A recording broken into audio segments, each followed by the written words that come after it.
Okay, let's talk about the London Diamond League coming up because that is actually a treat. Because all that talking that we just did, now the two of them, let Sile and Noah go head to head in the Diamond League in London, but in the 100 meters. These two speed machines are not alone. Oh no. The field is stacked, Aaron, like some pancakes. Yeah, I write my own bars. Let me name drop. Akani Sambine, Oblique Seville, Akeem Blake, and Zarnell Hughes, to name a few. I mean, Aaron, this could be the World Championship final. So I'm gonna put you on the spot.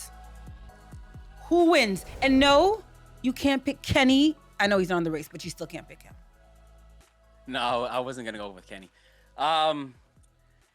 Okay, so I went back and forth with this one. I was between Akane, who's undefeated, and Oblique Seville, who looked really, really good, and ran a 983 despite his injury.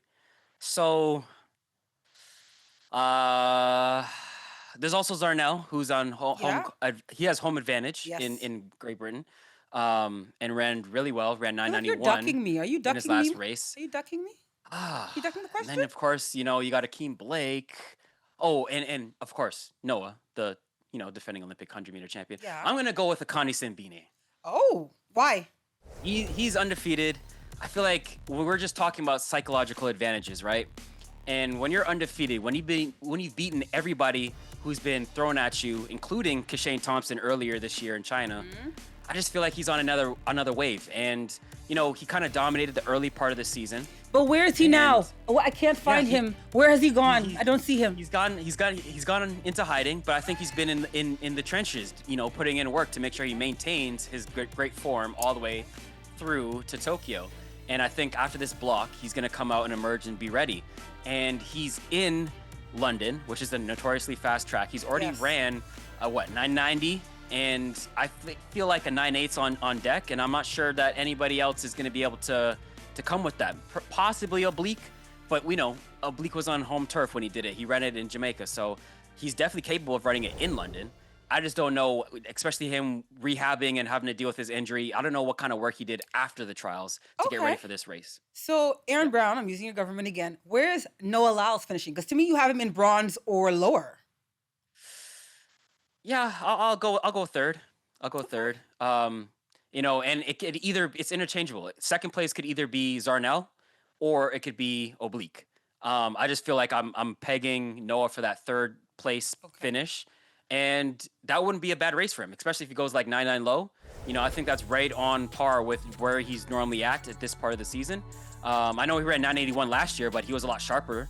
And he had to get ready a lot sooner for the World Championship, for the Olympics. Yeah. And he had the Olympic trials to contend. Now he has the bye, so I think he could take his time. He just opened it up in the 200. Fair.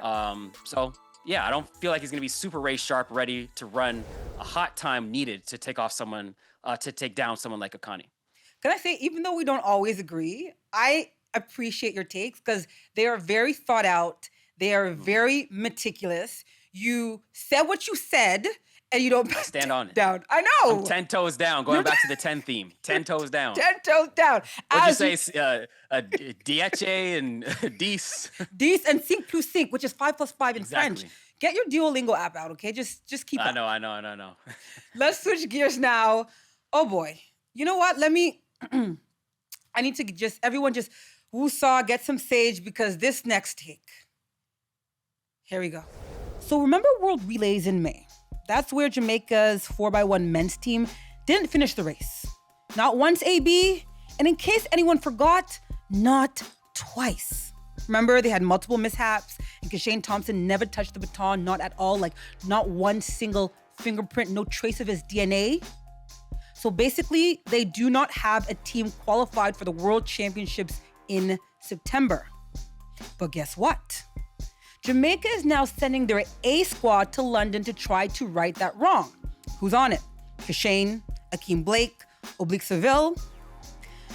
Jamaica is ranked 18th in the world, so they have to run faster than the Netherlands, who sit 15th in 37.87, or they have to run faster than Nigeria, who sit in 16th in 38.20.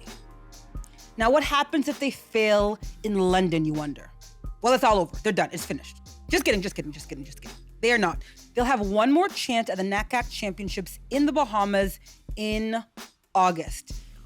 Aaron Brown, that was all over the place, and I'm a little bit heated for them. Yeah, it was a lot, but what do you make of this? And to me, I feel like someone somewhere is kissing their teeth along with me, because I feel like this was a self-inflicted wound. Team Jamaica's 4x1 should not really be in this position, you know? Yeah, it's like carry the 1, the 2 goals will be here divided by 5, and then they qualify. It's just like, man, it's a simple thing. If you just go to the World Relays, make the finals, you're in. But unfortunately, you know, things happen, injuries happen, mistakes happen. That's the chaos of the relay. And how far Jamaica has fallen to be in this position is it's almost unfathomable. Seeing how dominant they were in the Usain Bolt era and how many goals they would just walk away with and world records and championship records. It's kind of crazy to see them in this position. And it's not like the talent's fallen off. You know, they got the world leader in Kashane, an Olympic silver medalist. They got an Oblique Seville who runs 9.8 low. You got a Nakeem Blake, a Rohan Watson.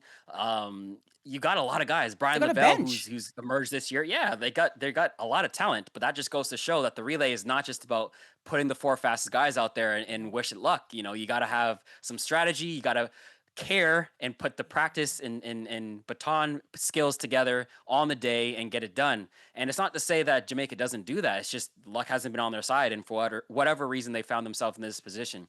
So it'll be interesting to see. Adds a little more intrigue and drama, which is always nice to the London Diamond League 4x1. So I'll be tuning into that, especially as the reigning Olympic champions in the 4x1. You know, any threats, we got to keep our eyes out for them. Off. Yeah. Subtle flex. Just want to drop that in there just to remind y'all who y'all listening to. But if they don't have that, then NACAC, it's going to be do or die, man. And I'm definitely going to tune into that. I'll just tack on quickly. Of course, you are the Olympic champion. Of course, this is great. We know this. So we are listening to what you're saying about this because we know you know. I will say, though, quickly about them having to do this in London and potentially again in the Bahamas. As an individual athlete, you still want to focus on your individual race.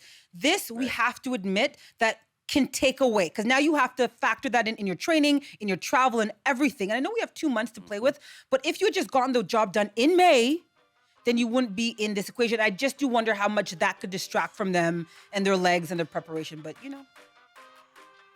That's the relay for you. Guess who's back, of course, is Chris Chavez, founder of Sirius Mag.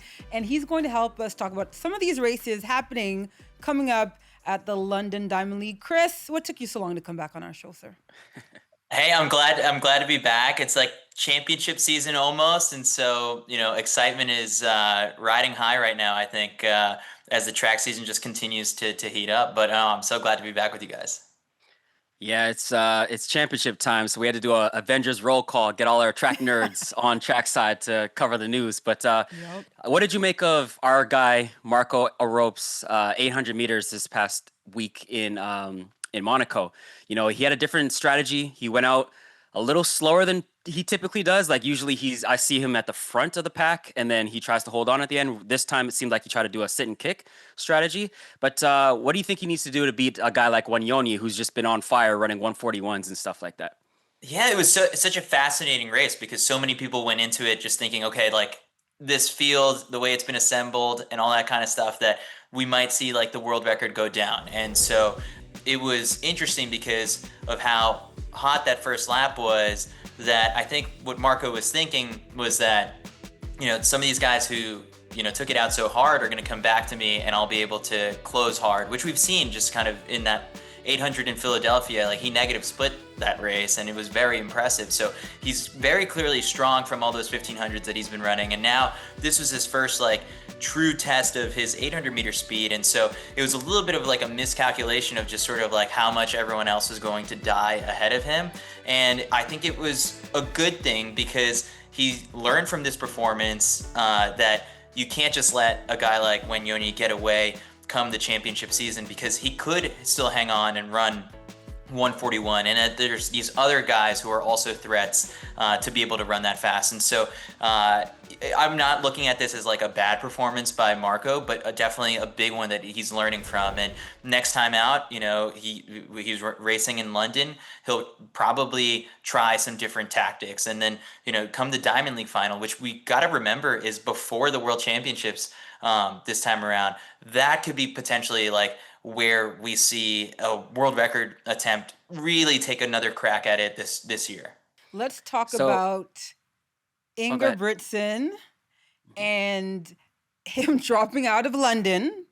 I'm not panicking, but maybe I'm panicking underwater because I feel like, okay, he's going to be at the World Championships because of the 5,000 meters. He has a bye. And of course, his federation will probably send him in the 1,500 meters. Like, should we be worried?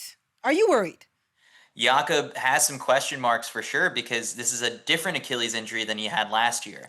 But where I don't get too concerned around him is the fact that last year when he was injured with an Achilles injury and he chose to open up at the Prefontaine Classic, he ran 3:45 for the mile. So the dude knows what it takes to rehab and come back from an injury. And this time around, he's been, as much as it pains him to skip out on these races because he loves racing and will turn up at every Diamond League that will take him. And now, in the last 48 hours, he posted a video on his Instagram of him on a treadmill. So we know that he's running on the ground.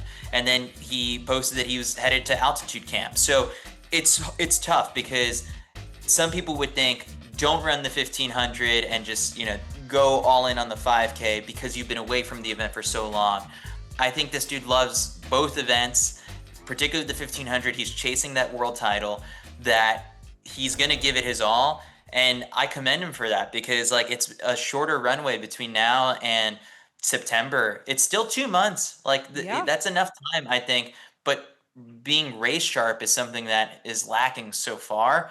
But the event is just so much more interesting with him in it. So I'm hoping that he chooses to run the 1500 and the 5K at the World Championships. Well, it's definitely interesting when Ingebrigtsen lines up. We all know that. It's also interesting when his nemesis lines up, and that's Josh Kerr. So speaking of London, the Diamond League that's on deck for the next on the Diamond League circuit, he's going to be running there. He's a Brit, and we know he's a showman. So what kind of performance should we expect from him in front of the home crowd? I think so, and it's because he's always so selective about the races that he chooses to do, and we haven't seen him in action since Grand Slam Track Philly. So he's been in Albuquerque training this whole entire time. Josh has beaten so many of those guys, year over year, that he's got that talent to be able to run that fast. We saw it at the Paris Olympic final. That was a 3:27 race, and he came away with the silver medal there. So we know that he can do it. It's just it's like, where is he at this point in the season? There are people who are running crazy fast, but I don't think we should necessarily focus on the time. It's just who he's beating in the process. There is a Kenyan 18-year-old, Fanuel Koech, in this race who's run 3:27. And he's one of those people, it's like, well, all right, so this guy came out of nowhere. What's he going to do come the championship season? And how does he stack up against the likes of a Josh Kerr? I'm interested to see where Josh falls in the pecking order of things. A win would be amazing. You know that if he wins, 60,000 Londoners and Brits in the stadium will erupt. So it's got the potential to be a big day for, I think, a lot of British fans there. There's a great 800 on tap. There's Matthew Hudson-Smith in the 400 as well. And so for Josh to be the closing of the whole entire meet, and if he comes away with the win, it'll be the day that so many people dreamt up when they bought tickets.